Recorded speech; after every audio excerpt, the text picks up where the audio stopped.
morning. My paper is called Man vs. Superman. Characterization is an essential element to any good story, and a standard often used to determine the quality of a character is the question of how realistic that character is.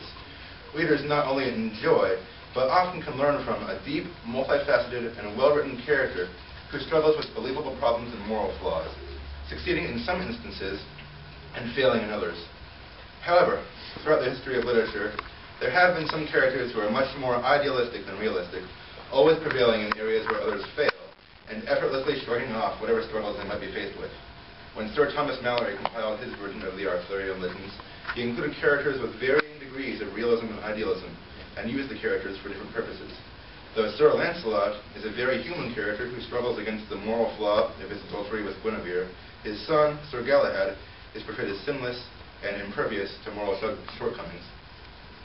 Though Lancelot is portrayed by Malory as the best and most skilled knight of all, he is given one huge and very human moral failing which eventually yields disastrous consequences. He is hopelessly attracted to King Arthur's wife, Queen Guinevere, and the two of them maintain a secret and adulterous relationship for quite some time. When Lancelot is confronted about his sin during the tale of the Grail quest, he realizes his wrong and resolves to repent. However, just like anyone who has ever tried to give up a bad habit, Lancelot is initially unsuccessful and quickly falls back into his familiar pattern of adulterous behavior. Though he is looked up to and respected by all the other knights, Lancelot's great prowess and reputation as a knight are insufficient to keep him pure from his sins and realistic character flaws. Malory writes that, had not Sir Lancelot been in his privy thoughts and in his mind so set inwardly to the Queen as he was in seeming outward to God, there had no knight passed him in the quest of the Sangreal. However, Lancelot is indeed surpassed in the quest for the Holy Grail, because his moral impurities make him unfit to receive it. Despite Lancelot's status as the most skilled of all the knights, his great sin of adultery makes him a very imperfect, and therefore realistic and human character. Conversely, Lancelot's son Galahad is portrayed as sinless, infallible, and invulnerable. He is pure sexually in that he is a virgin, but he is also implied to be completely morally perfect in every area, and this state of perfection gives him superior strength and makes him essentially undefeatable. Galahad performs mighty feats and triumphs against many enemies without much apparent effort, and because of his holiness and purity, he is the only knight who is worthy to receive the Holy Grail. No matter how great Lancelot and all the other knights may be, they pale in comparison to Galahad. John J. Pfister, Ph.D., says that there is no character so morally stable as Galahad. Only against whose stolid purity can the nervous instability of familial lust and adultery be seen. Though Galahad's moral standing may in some ways seem admirable, it serves to make him a much less realistic character than Lancelot or any of the other knights, as Galahad has no weaknesses or moral flaws that would be characteristic of real human beings. Malory uses the vastly different characters of Lancelot and Galahad to accomplish different purposes throughout the story. He uses Lancelot to teach a moral lesson about the destructive consequences of sin, showing how Lancelot's adultery with Guinevere and disloyalty to Arthur eventually lead to the division and fall of Arthur's kingdom. Speaking of the Vulgate cycle, from which Malory drew heavy influence for his version of the legend, the Norton Anthology of English Literature says, "The authors of the cycle blame the destruction of the Round Table on Sir Lancelot and his affair with the Queen."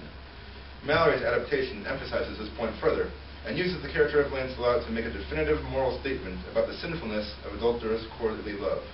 One commentator, Charles Moorman, says that to Malory, the adulterous courtly love of his sources was an evil, and he sets out in the Morte d'Arthur to show how this contributes to the destruction of the Round Table civilization.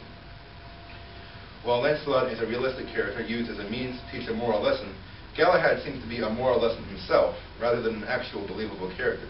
He is used almost as a plot device by which the Grail quest can be completed, as he does not join the Knights of the Round Table until that story, and he does not survive to appear in any subsequent stories either.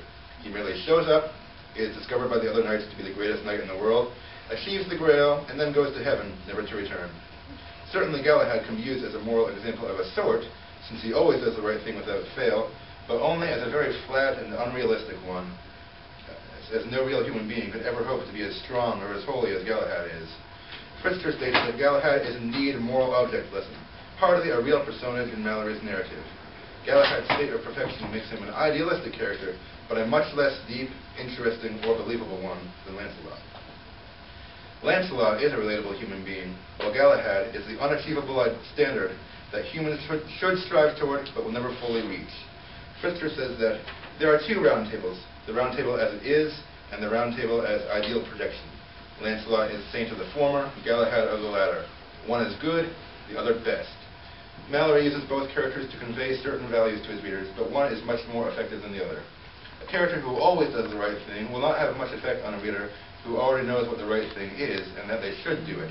However, a character who struggles honestly against his sin, and whose faults bring about the destruction of an entire kingdom, is a good motivator to do the right thing and avoid the consequences of doing the wrong one.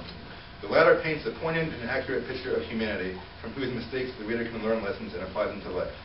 Though Galahad is the greatest knight and the perfect human being, it is Lancelot whom Malory uses more effectively to teach an important moral truth to the reader.